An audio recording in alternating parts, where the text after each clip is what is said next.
Ay, late na naman. Late na naman ang kapatid ninyo. 6:44 na ng umaga.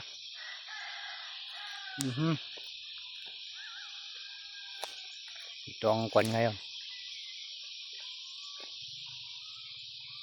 Ito yung problema namin ngayon, mga kapatid. Hindi pa namin ano yung aming mga mais. Tingnan nyo yung problema na malaki. Ayan. Oh, yung paligid. Oh. Ayan.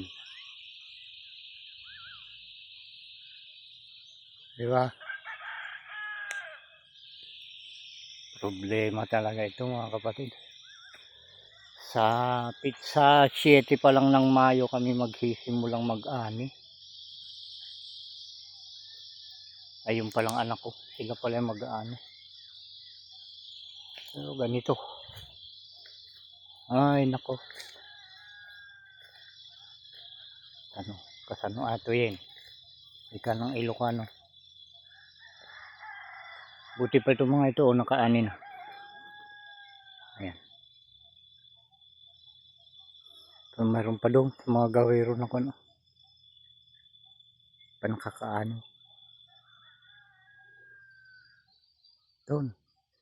Hindi pa naaano yung mga yun. Madami pa, mga kapatid.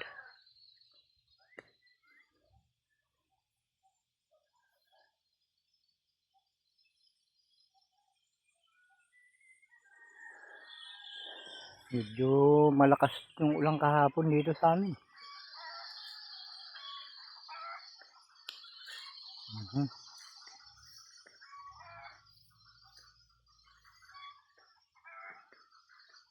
Tignan nyo yung ano. Lupa. Medyo dumidikit sa talampakan yung ano.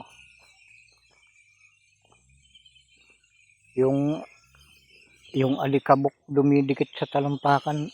Yan. Ah.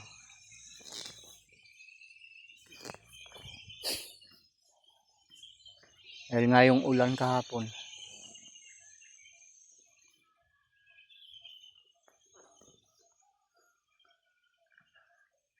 Parang umuusok na dyan, oh. Ganito mga kapatid kasi yung ano, yung bundok sa amin pag ano. O, di ba? Yun yung pinakamataas.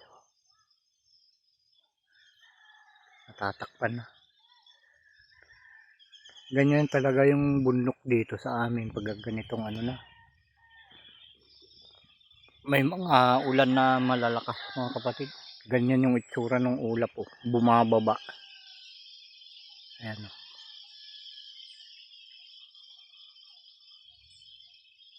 Yung itaas nandun yung itaas. Ayan, ano. Doon yung itaas.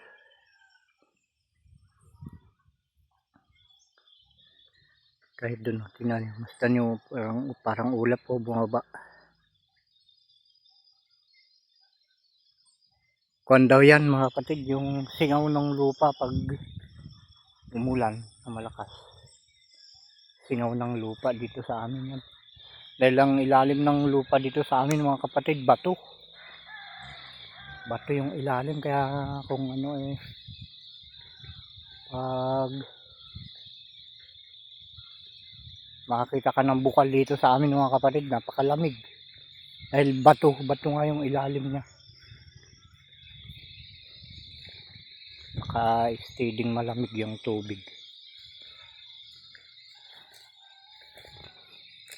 Ay, yun lang mga kapatid. Pinakita ko lang sa inyo yung ano, sitwasyon ng panahon dito sa amin. Ayan.